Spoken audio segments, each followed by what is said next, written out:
सुखो बुद्धाणमुपादो सुखासद्धम्मदेशना सुखासंगस्य सामग्री समग्गाणं तपो सुखो. सुखद बुद्धाचा जन्म, सुखकर सद्धम्मोपदेश,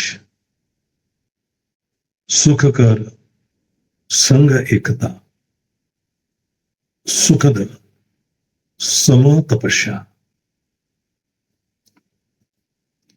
नमो बुद्धाय. जय भीम. बंधू भगिनींनो, आपण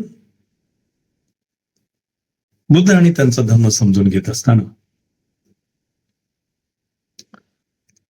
आपण हे बघितलं की सिद्धार्थ गौतमाने गृहत्याग केलेला आहे, परिव्रज्या घेतलेली आहे आणि मुळात तर तो असा युवक होता की ज्याने स्वकीयांच्या बहुमतापुढे आपले शिर झुकवले नाहीच, पण स्वेच्छेने त्याने शिक्षा घेण्याचे पत्करले. त्या शिक्षेचा अर्थ सुख, ऐशोआराम, ऐश्वर्य असं नाहीच आहे. त्याऐवजी दारिद्र्य आहे.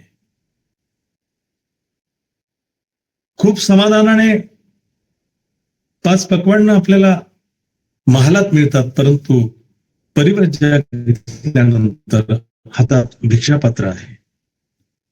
आता त्या महालामध्ये राहत असताना मखमली गालिच्यावरती सहजपणे पहुडला तर निद्रा यावी अशी परिस्थिती जिथे होती, आता मात्र गृहहीन स्थिती झाली आहे.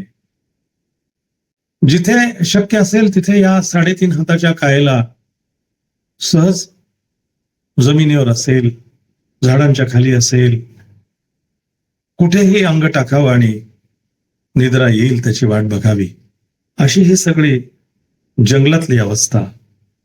आणि अशा तऱ्हेने जे त्याची काळजी वाहणारे लोक होते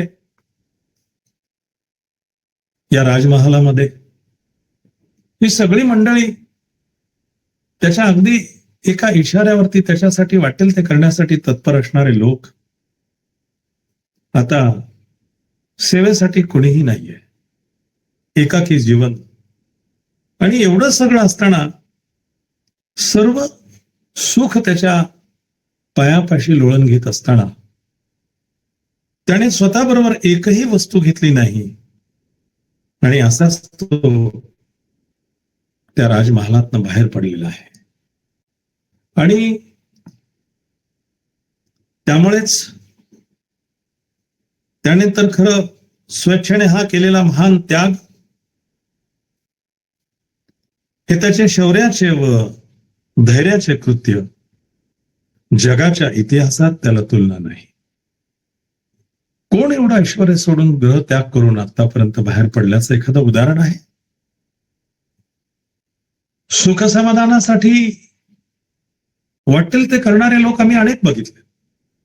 हे कोणाचा खून करतील, कुठेतरी दरोडा घालतील, चोरी करतील, वाटेल त्या पद्धतीने ह्या सगळ्या गोष्टी करण्यासाठी पुढे असणारे लोक जे आहेत, असे अनेक लोक बघितले. परंतु सर्वस्वाचा त्याग करून जंगलाच्या वाटेने निघणारा, जगात इतिहास निर्माण करणारा नाही तर आणखीन काय आहे. म्हणून जगाच्या इतिहासात या वीर पुरुषाची तुलना कुणाबरोबरच होणार नाही. त्याला शाक्यमुनी अथवा शाक्य सिंह असेच म्हणावे लागेल. म्हणून तो शाक्यमुनी आहे, म्हणून तो शाक्य सिंह आहे. आणि या अशा त्याच्या जीवनासाठी, त्याने केलेल्या त्यागासाठी, त्याच्या उदात्त अंतःकरणामुळे शाक्य आणि कुलीय यांच्यामध्ये होणारं युद्ध त्याला योग्य वाटत नाही आणि म्हणून तो सर्वस्वाचा त्याग करतो. अर्थात शाक्य संघाच्या नियमांचं उल्लंघन झाल्याचा आरोप शाक्य संघ सेनापती सिद्धार्थ गौतमावर करतो आणि मग त्याचा परिणाम जो होईल त्या परिणामाची परिणती जी आहे, जे घडणार आहे ते तसं घडू नये म्हणून ग्रह त्याग करण्याचा परिव्राज्यात घेऊन विचार करणारा सिद्धार्थ गौतम त्याच्या संदर्भाने शाक्य कुमारी किसा गौतमी निश्चितच असं म्हणते की सिद्धार्थ गौतमाच्या धन्य त्याची माता, धन्य त्याचा पिता, ज्यांनी अशा पुत्राला जन्म दिला. ह्या शाक्य कुमारी किसा गौतमीला वाटतं की ह्या राजपुत्राला ज्याने जन्म दिलेला आहे ती माता खरंच खूप धन्यभागी आहे. पिता तेही खूप धन्यभागी आहेत की ज्यांनी अशा पुत्राला जन्म दिला आणि धन्य ती पत्नी जिला असा पती लाभला. यशोधरेच्या अनुषंगाने बोलत असताना किसा गौतमी म्हणते की ती सुद्धा खूप भाग्यवान आहे, धन्य आहे की तिला असा पती लाभलेला आहे. हा परिव्राज्याचा जो सगळा प्रकार आहे, राजकुमार घरातनं बाहेर पडतो. सर्व नगर शोकाकुल होतं. माता, पिता, आप्त, स्वकीय, मित्र हे सगळेच अतिशय दुःखी असतात आणि त्यावेळेला अंगावरती जे रत्नजडित वस्त्र आहेत, राजकुमार आहे तो, आणि राजकुमाराचे वस्त्र निश्चितच इतके सुंदर, इतके छान, आणि त्या सगळ्या वस्तूंचा त्याग करून तो अंगावरती भगव वस्त्र, परिव्राजकाचं वस्त्र परिधान करतो आणि निघतोय. कंठकाला घेऊन छन्नानेही घरी परतले पाहिजे होते. छन्न हा सिद्धार्थ गौतमाचा मित्र, सारथी, सखा. खर तर कंठक हा सिद्धार्थ गौतमाचा अश्व, घोडा, त्याला घेऊन या छन्नाने घरी गेलं पाहिजे होतं, पण त्याने परत जाण्याचे नाकारले. तो परत जायला तयार होईना. त्याने राजपुत्राला कंटकासह अणुबा नदीच्या तीरापर्यंत तरी पोहोचवण्याचा आग्रह धरला. दूर अंतरावरती अणुबा नदी, त्या अणुबा नदीपर्यंत तरी मी तुमच्या सोबत येईन, तिथपर्यंत येण्याची परवानगी मला द्यावी, असं त्या छन्नाने राजपुत्राला विनंती केली. छन्नाचा आग्रह इतका होता की त्याच्या इच्छापुढे गौतमाला माघार घ्यावी लागली. छन्न ऐकायलाच तयार नाही.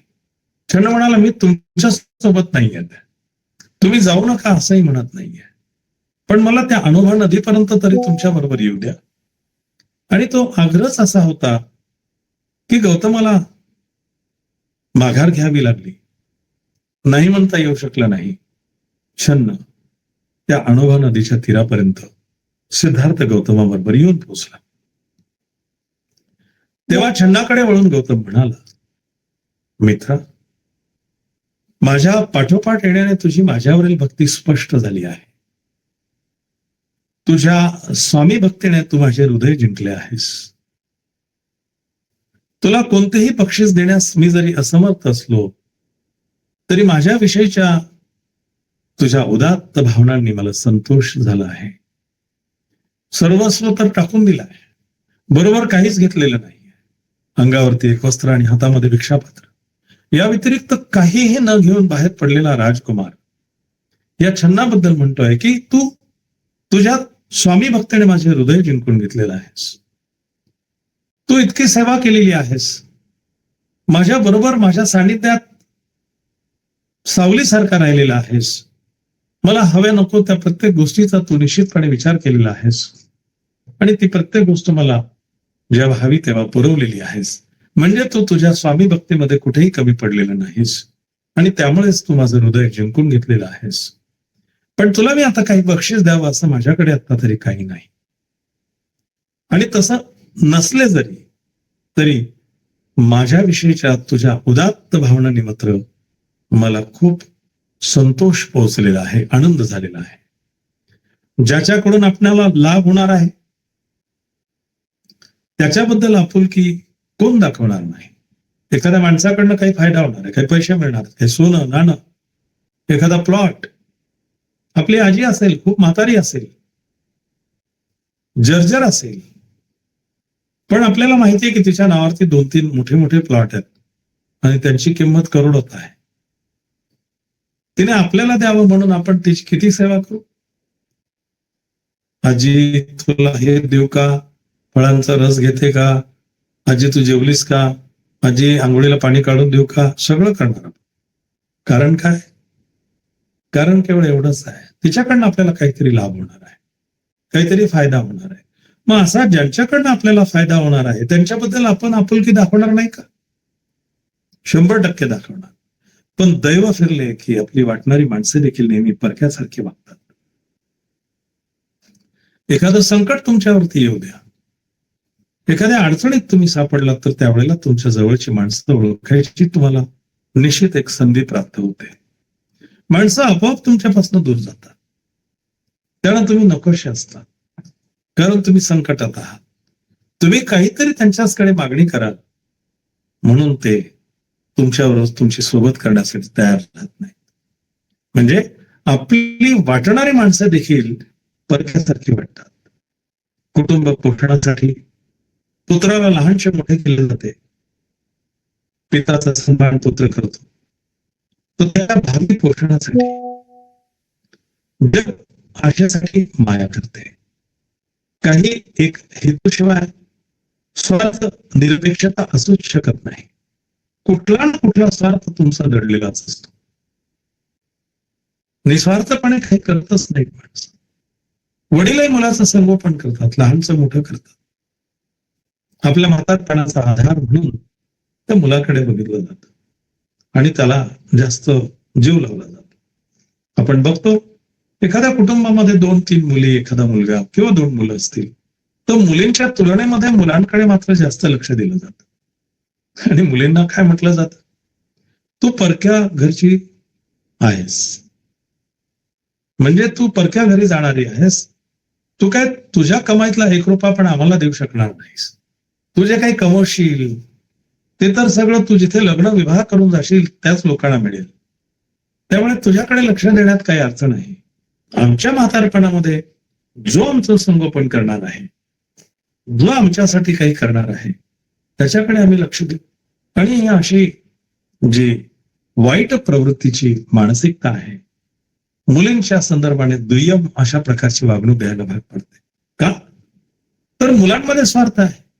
मुलं आमच्या जवळ राहणार आहेत, मुलं आमच्या म्हातारपणामध्ये आम्हाला विचारतील, आमच्या उदरभरणाची व्यवस्था करतील, आमच्या चांगल्या वाईटाचं, वाईट चांगले दिवस सगळ्यांना येतात, आजारपण येतात, अस्वस्थता येते, म्हातारपण आल्यानंतर वृद्धापकाळामध्ये उठल्यावरती पटकन बसता येत नाही आणि बसल्यावरती पटकन उठता येत नाही. अशा वेळेला कोण? जो पुत्र आहे, जो मुलगा आहे, त्याच्याबद्दल अशा प्रकारच्या आशा पल्लवित झालेल्या असतात. आणि म्हणून कुठल्याही अपेक्षेशिवाय कुणीही काहीही करत नाही. आणि म्हणून म्हणजे तो हेतूच असतो स्वार्थ निरपेक्षतेपेक्षा, म्हणजे त्याशिवाय कोणी काही करतच नाही. तूच एक याला अपवाद आहेस. तुझ्या मनामध्ये कुठलाही स्वार्थ नाही, तू कुठल्या अभिलाषेने, कुठल्या लोभापायी माझ्या बरोबर आलेला नाहीस, तू अपवाद आहेस. आता हा घोडा घे आणि परत जा. आता थांबू नकोस, आता तुला परत गेलं पाहिजे. आता हा घोडा घे आणि परत जा. महाराज जरी आपल्या प्रेमळ आत्मविश्वासामुळे अद्याप डळमळले नसले तरी ते आपले दुःख आतल्या आत गिळण्याची पराकाष्ठा करीत असतील. ठीक आहे की एक प्रेमळ आत्मविश्वास त्यांच्या मनामध्ये आहे आणि त्यामुळे इतरांसमोर आपण कमजोर आहोत असं त्यांना दाखवायचं नसेल आणि म्हणून ते खचले नसतील तरी सुद्धा आतलं दुःख ते आतल्या आत गिळण्याचा प्रयत्न करत असतील. आणि त्यांना सांग, मी त्यांना सोडून आलो तो स्वर्ग प्राप्तीच्या तृष्णेमुळे किंवा त्यांच्यावरील प्रेमाच्या अभावामुळे अथवा काही रागामुळे नाही. मला काही स्वर्ग प्राप्तीची अभिलाषा नाही. मला स्वर्ग प्राप्त व्हावं म्हणून मी ग्रह त्याग केलेला नाही. मी त्यांना सोडून आलेलो नाही किंवा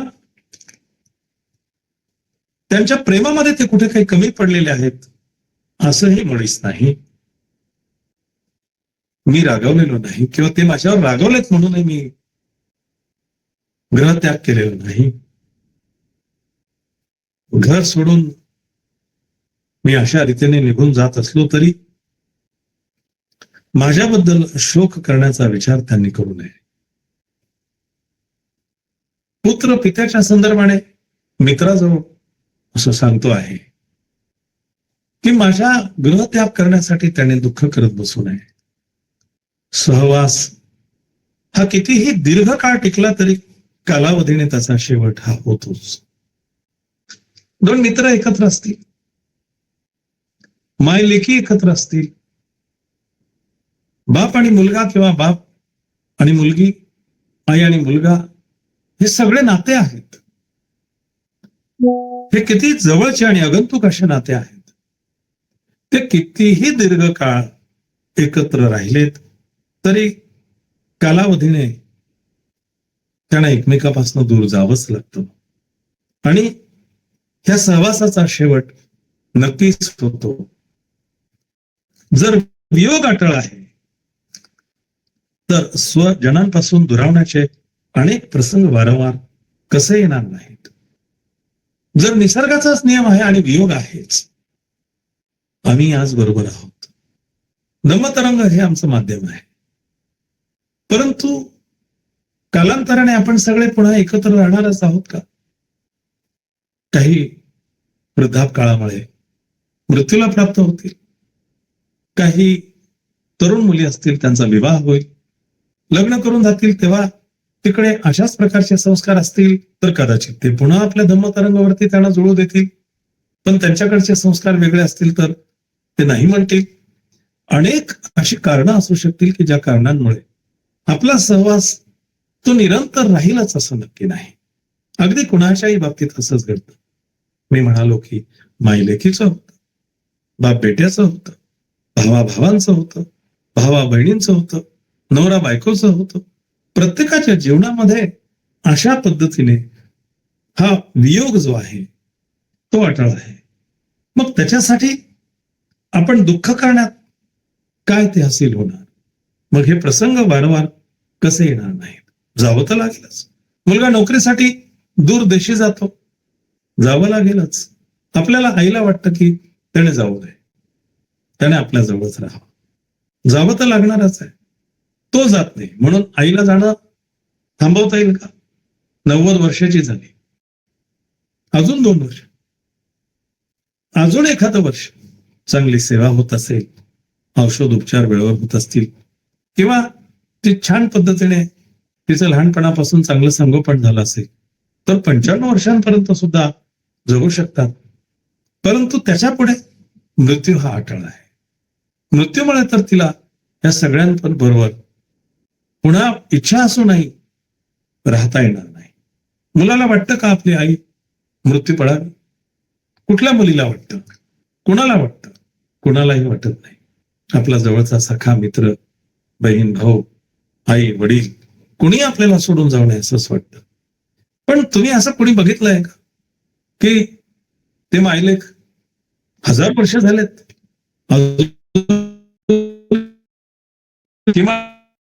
बघितलंय का? 1000 वर्षांचं, 120 वर्षांपर्यंत पण उदाहरण आपण बघितलंय. हो आहेत, अशी उदाहरण आहेत. एका आईची 5 मुलं, त्या मुलांचे वय 90 मग आईचं वय किती असेल? इतक्या वर्षांपर्यंत ते आहेत परंतु त्याच्या पुढे मात्र असं एकही उदाहरण नाही की आई 200 वर्षांची झाली, आता मुलाचं वय 145 वर्ष आहे, असं बघितलंय कुठे? होऊ शकत नाही. म्हणजे वियोग हा निश्चित आहे आणि या वियोगामुळेच सिद्धार्थ गौतम सांगतायत की हा जर आहेच तर माणसाच्या मरणसमयी त्याच्या संपत्तीचा निसंशय वारसा हक्क सांगणारे लोक असतात. माणूस मृत्यूला प्राप्त होतो, सगळीकडनं येतात. श्रीमंत असेल, पैशावाला असेल, घर दार गाडी घोडा बंगला सगळं काही त्याच्याकडे आहे. मग त्याच्या संपत्तीचा आम्ही पण वाटेकरी आहोत, त्याच्यामध्ये आमचा पण हिस्सा आहे असं सांगणारे अनेक पुढे येतात. कारण तो आता मरणासन्न आहे, तो मृत्यूला प्राप्त होणार आहे. परंतु त्याच्या सद्गुणांचे वारस जगात सापडणे कठीण असते, किंबहुना ते नसतातच. म्हणजे तो इतका चांगला होता, इतका गुणी होता, त्याच्या गुणांमुळे समाजात त्याने खूप मोठं काम केलं, खूप कार्य केलं. हे असे सद्गुण सांगणारे वारसदार भेटतात का? आहेत का? तुमच्या बघण्यात आहेत? किती आहेत? सद्गुणी बापाचा पोरगा त्याच्या गुणांचा वारसदार म्हणून कधी पुढे येताना दिसलेला नाही. त्याच्या संपत्तीवरती डोळा ठेवून महात्मा फुले वारले त्यावेळेला त्यांचे नातेवाईक, कारण महात्मा फुले फार श्रीमंत होते, म्हणजे टाटा बिर्लाला व्याजाने पैसे देऊ शकतील इतके श्रीमंत होते महात्मा फुले. ते जेव्हा वारले त्यावेळेला त्यांच्या संपत्तीवरती हक्क दाखवण्यासाठी त्यांचे आत्मस्वकीय नातेवाईक सगळे आले. सावित्रीबाई फुलेंनी तत्क्षणी निर्णय घेतला की हे यांचा डोळा तर ह्या संपत्तीवर आहे, म्हणजे महात्मा फुल्यांकडे असलेल्या चांगल्या गुणांचा वारसदार होऊन त्यांनी पुढे पुन्हा त्यांच्यासारखं कार्य करावं ही इच्छा नाही, अशी मानसिकता नाही. पण त्यांच्याकडे असलेल्या संपत्तीचे आम्ही वारसदार आहोत, कारण त्यांना जो पुत्र आहे यशवंत हा त्यांचा पुत्र नाहीच आहे, दत्तक घेतलेला आहे, म्हणून त्याचा त्या संपत्तीवरती अधिकार नाही असं सांगणारे खूप आले. सावित्रीबाई खंबीर होत्या, पेटती मशाल हातात घेतली आणि पुढे झाल्या. पुत्र यशवंताचा हात बरोबर घेतला आणि महात्मा फुल्यांच्या शरीराला अग्निदाह दिला. मग बुद्ध काय सांगतायत की संपत्तीचा हव्यास असणार नाही, त्याच्यासाठी आम्ही तुमचे वारसदार आहोत असे म्हणणारे खूप पुढे येतील. त्यांच्या सद्गुणांचे वारसदार मिळणार नाहीत, सापडणार नाही. महाराजांची, माझी पिताजींची सेवा शुश्रूषा होणे अत्यंत अगत्याचे होते. महाराज म्हणतील की मी यावेळी निघून गेलो. त्यांची खरं तर आत्ता गरज आहे त्यांच्या जवळ राहण्याची, त्यांची शुश्रूषा करण्याची, परंतु मी त्यांच्या आता जवळ नाही आणि मी अगदी अवेळी निघून गेलो. पण कर्तव्य करण्यासाठी कधीच अयोग्य वेळ नसते. म्हणजे तुमच्या मनामध्ये जर एखादा भाव असेल, एखादं काम करायचं आहे, तर वेळ कधी अयोग्य नसते. आपण म्हणतो पंचांग बघा, घरातनं निघताना विचार करा, मग ते पंचांग बघून मग ठरवायचं, मग ती वेळ योग्य आहे की नाही ते निश्चित करायचं. अरे कर्तव्यावरती निघाले आहात तर मग कुठलीच वेळ अयोग्य नसते. तुम्ही केव्हाही निघा, तुम्हाला काम करायचं ना, कोणाला तरी मदत करायची ना, एखादा माणूस मरतोय, रस्त्यावरती पडलाय, तुम्हाला त्याच्याप्रती सहानुभूती वाटते, तुम्हाला कर्तव्य करायचं आहे. दुपारचे 12 वाजले, तुम्ही घड्याळात बघून असा विचार कराल का नाही 12ची वेळ योग्य नाही, अजून अर्धा तास जाऊ दे, तोपर्यंत तो जगेल का? तो ऍक्सिडेंट होऊन पडला आहे. तुम्हाला कर्तव्य करायचं आहे तर कोणतीच वेळ अयोग्य नाही. सिद्धार्थ गौतमाने जे काही सांगितलेलं आहे त्या प्रत्येक गोष्टीचा जरा बारकाईने विचार केला तर आपल्या आयुष्यामध्ये कितीतरी बदल आपणच घडून घेऊ. इतक्या सुंदर गोष्टी सिद्धार्थ गौतम अजून बुद्ध व्हायचे बाकी आहेत. ते अजून बुद्ध झालेले नाहीत, त्याच वेळेला त्यांचे विचार माणसाला खूप बदलवून टाकतात. आणि या आणि अशाच शब्दात मित्रा महाराजांना सांग, आणि जेणेकरून ते माझी आठवणी करणार नाहीत असाच प्रयत्न करीत राहा. क्षणाला सिद्धार्थ सांगतायत की जा आणि महाराजांना सांग, मी आता तुला जे म्हणालो ते सगळं जसंच्या तसं जाऊन सांग, आणि ते माझी आठवण काढणार नाहीत अशाच पद्धतीने प्रयत्न कर. आणि होय, माझ्या मातेलाही पुन्हा पुन्हा सांग की तिच्या वात्सल्य प्रेमाला मी कितीतरी अपात्र आहे. तिने माझ्यावर खूप प्रेम केलं. मी तिच्या प्रेमाला अपात्र आहे. तिने जे वात्सल्य, जो जिव्हाळा, जे प्रेम माझ्यावरती दाखवलं त्याच्यासाठी मी पात्र नाही. मी त्याला अपात्र आहे. ती फार थोर स्त्री आहे. तिच्या थोरवी शब्दाने सांगता येण्यासारखी नाही. म्हणजे तिच्याकडे असलेली थोरवी जी आहे ती शब्दात वर्णन करण्यासारखी नाहीच आहे. तिने ज्या पद्धतीने मला जीव लावला, माझं संगोपन केलं, माझं उदरभरण केलं, मला लहानसं मोठं करत असताना तिने किती त्रास सहन केला. मी शब्द कमी पडतील माझ्याकडे तिचं वर्णन करण्यासाठी. हे शब्द ऐकून शोकाकुल झालेला क्षण हात जोडून भावनाती रेखाने कंठ दाटून येऊन उत्तरला. आता छन्न तर मित्र आहे, लहानपणचा सवंगडी आहे. सिद्धार्थ छन्नाला सांगतोय, जा आणि माझ्या आईबाबांना सांग की त्यांनी माझी आठवणही काढू नये. आईला सांग की तिच्या प्रेमापुढे मी अपात्र आहे.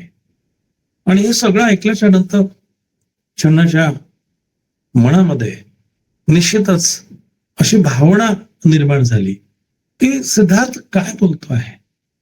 त्या मात्या पित्यांच्या संदर्भाने तू असं बोलतोयस की त्यांनी तुझी आठवण काढू नये. हे कधीतरी शक्य आहे का? कुठले माता पिता इतके निष्ठुर, इतके कठोर आणि अशा प्रकारचा निग्रह करू शकतील की तुझी आठवणच ते काढणार नाहीत किंवा आपल्या पुत्राची त्यांनी आठवणच काढू नये? असं कधीतरी होऊ शकेल का? आणि म्हणून या छन्नाचे डोळे भरून आलेले आहेत, कंठ दाटून आलेला आहे. स्वामी, चिखलाने भरलेल्या नदीच्या पात्रात हत्ती जसा रुतून बसावा. एखाद्या नदीमध्ये चिखल आहे, हत्ती पाणी समजून पुढे पुढे गेलाय आणि तो चिखलात रुतून बसलाय. तो तुझ्या आप्तांना ज्या मानसिक वेदना देत आहेस ते पाहून माझ्या मनाची जी स्थिती होते आहे, तुझ्यासारखा निग्रह पाहून एखाद्याचे अंतःकरण लोखंडासारखे कठीण असले तरी कोणाच्या डोळ्यात अश्रू आल्याशिवाय राहणार नाहीत. ही जी परिस्थिती मी बघतो आहे, कोणी असेल एखादा की ज्याचे अंतःकरण लोखंडासारखे कठीण आहे तरी सुद्धा डोळ्यात अश्रू आल्याशिवाय राहणार नाहीत. ज्यांचे अंतःकरण प्रेमाने उचंबळले आहे त्यांची तर गोष्टच बोलाव्यास नको. एखादा खूप निष्ठुर असेल, कठोर मनाचा असेल, परंतु हे जे दृश्य मी समोर बघतो आहे ते बघितल्यानंतर एखाद्या कठोर मनाच्या माणसाच्या सुद्धा अंतःकरणामध्ये ही सगळी गोष्ट जेव्हा जाईल तर तो त्याच्या डोळ्यात अश्रू आल्याशिवाय राहणार नाही. आणि मग इथे तर अशा माणसांना तू सोडून आलेला आहेस, त्यांच्या संदर्भाने मी काय बोलावं? ते तुझे माता पिता आहेत, तुझे भावंड आहेत, तुझे मित्र आहेत, तुझे सवंगडी आहेत. आणि कुठे तुझा तो प्रसादात लोळणाऱ्या शरीराचा नाजूकपणा आणि कुठे कठीण कुशाग्रांनी भरलेल्या तपस्व्यांच्या अरण्यातील ती भूमी. तू जेव्हा राजमहालात होतास त्यावेळेला त्या प्रासादामध्ये, म्हणजे घर, महाल, इमारत, जिथे माणूस राहतो त्याला प्रासाद म्हणतात. त्या प्रासादाची काय परिस्थिती होती की तिथे तुझ्या शरीराचा नाजूकपणा, त्याच्यासाठी असलेले गालिचे, आणि तू आता ज्या जंगलामध्ये जाऊन पडणार आहेस त्या अरण्यातली भूमी, त्या भूमीवरती तू राहणार आहेस. हे राजपुत्रा, तुझा हा निर्णय माहीत असताना हा घोडा घेऊन कपिलवस्तू नगरीला दुःखात लोटण्यास मी आपणहून कसा जाऊ? कसं शक्य आहे मला जाणं? छन्न राजपुत्राला म्हणतोय, विचारतोय, हे राजपुत्रा, तुझा हा निर्णय माहीत असताना हा घोडा घेऊन कपिलवस्तू नगरीला दुःखात लुटण्यास मी आपण कसा जाऊ?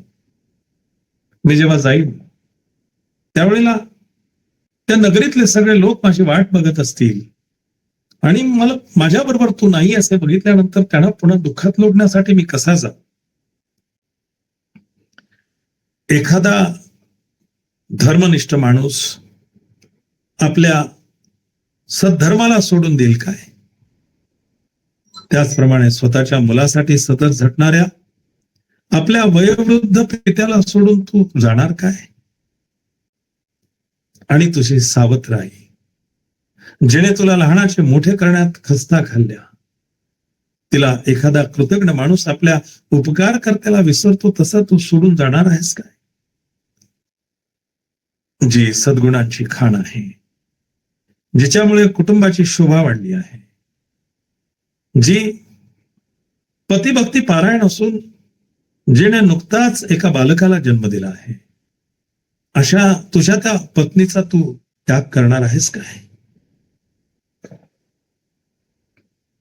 छन्न, सिद्धार्थाचा मित्र. आता सिद्धार्थाला शेवटचा प्रयत्न करून सांगून समजावून पुन्हा घरी नेण्यासाठी अंतःकरणापासनं सिद्धार्थाला समजून सांगण्यासाठी धडपडतो आहे की एखादा अधर्मी माणूस असेल त्याच्या संदर्भाने समजू शकतो की तो धर्माबद्दल फार काही विचार करणार नाही, पण तो जो धर्मनिष्ठ आहे, ज्याच्या मनामध्ये धर्माच्या संदर्भाने प्रेम आहे, आदर आहे, तो माणूस सद्धर्माला सोडून देईल काय? तो असा एवढा चांगला धर्म सोडून कुठे जाण्याचा विचार करू शकेल काय? आणि स्वतःच्या मुलासाठी सतत झटणाऱ्या आपल्या वयोवृद्ध पित्याला सोडून, ज्या पित्याने आपल्या मुलासाठी सर्वस्व अर्पण केलेलं आहे, सर्व सुख त्याच्यासाठीच, सर्व काही त्याच्यासाठीच आहे असं समजणारा बाप, असा पिता जो आता वयोवृद्ध झालेला आहे, ज्याच्या शेवटच्या दिवसांमध्ये त्याच्या जीवनाचा आधार म्हणून तो त्याच्या पुत्राकडे बघतो आहे, अशा पित्याला सोडून तू जाणार आहेस काय?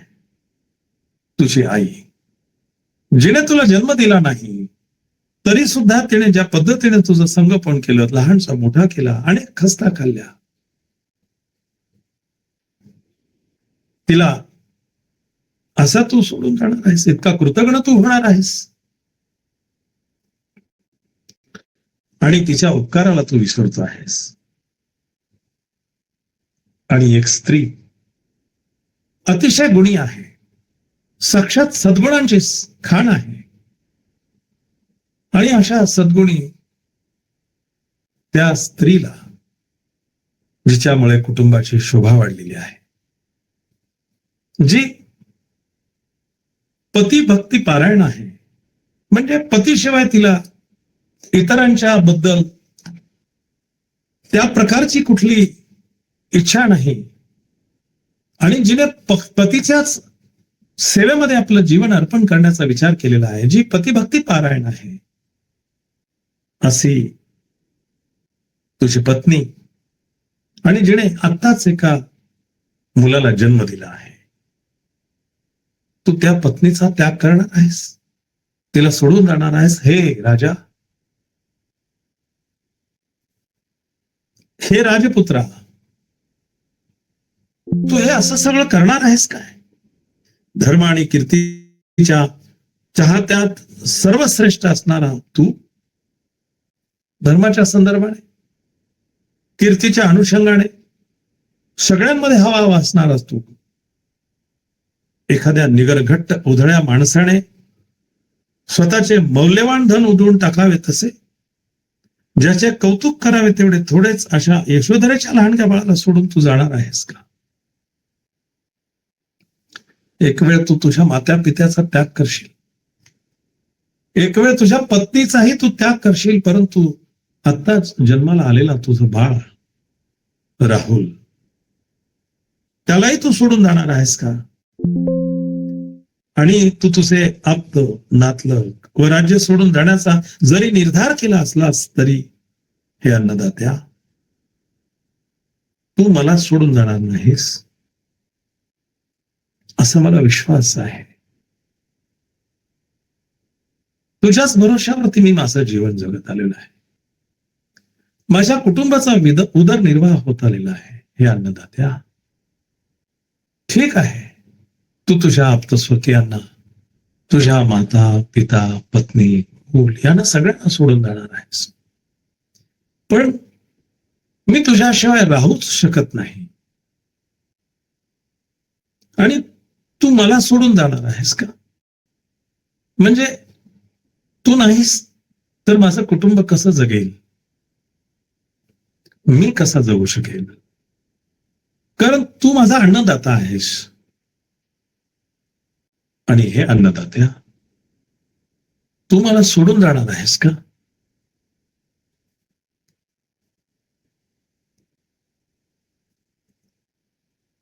अशा अशा अवस्थेमध्ये मला विश्वास वाटतो की तू मला सोडणार नाहीस, कारण तुझे पाय हेच माझं आश्रयस्थान आहे. तुझ्या पायांशिवाय माझ्यासाठी कुठलं स्वर्ग नाही, काही काही नाहीये. ते माझ्या आश्रयाचं स्थान आहेत. छन्न भावनावश होऊन सिद्धार्थाला समजवण्याचा प्रयत्न करतो आहे. मी कुठे जाऊ? मी कुणाच्या पायांची सेवा करू? तू माझा अन्नदाता आहेस आणि तुझ्या चरणांशिवाय माझ्यासाठी कुठलंही आश्रयस्थान नाही. असं असताना तू मला सोडून जाणार आहेस का? हे अन्नदात्या, जरा एकदा तरी विचार कर. तू तुझ्या पित्याला सोडतो आहेस, तुझ्या आप्तस्वकीयांना सोडतो आहेस.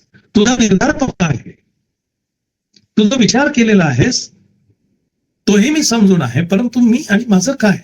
मी कुठे जाऊ? मी कुठे राहू? कुणाच्या आश्रयाला राहू? तुझे पाय, तुझे चरणच तर माझे आश्रयस्थान आहेत. अशा प्रकारे माझे अंतःकरण तुझ्यासाठी होरपळून निघत असताना तुला असा एकटा अरण्यात मागे टाकून मी परत नगराकडे जाऊच शकत नाही. तुला कल्पना आहे की तुझ्यासाठी माझं अंतःकरण किती होरपळत आहे. आणि तुला असं एकटं सोडून मी पुन्हा माघारी जाऊ, पुन्हा नगराकडे जाऊ? मी जाऊच शकत नाही. तुझ्याशिवाय मी नगरात परतल्यावर महाराज मला काय म्हणतील? आणि कुशल वर्तमान म्हणून मी तुझ्या पत्नीला काय सांगू? आता या क्षणाला जे घडतं आहे, जेव्हा तिच्या समोर मी जाऊन उभा राहील तेव्हा ती मला प्रश्न विचारेल, सिद्धार्थ कुठे आहे? परत आला नाही का? तू का आणलं नाहीस? तुझे पिताजी मला विचारतील, राजा शुद्धोधन मला विचारतील. वर्तमानाची सुखद वार्ता मी त्यांच्यापर्यंत काय पोचवू? काय त्यांना सांगू? राजाजवळ माझी बदनामी पुन्हा पुन्हा कर असे तू सांगतोस, पण ते कोण खरे मानेल?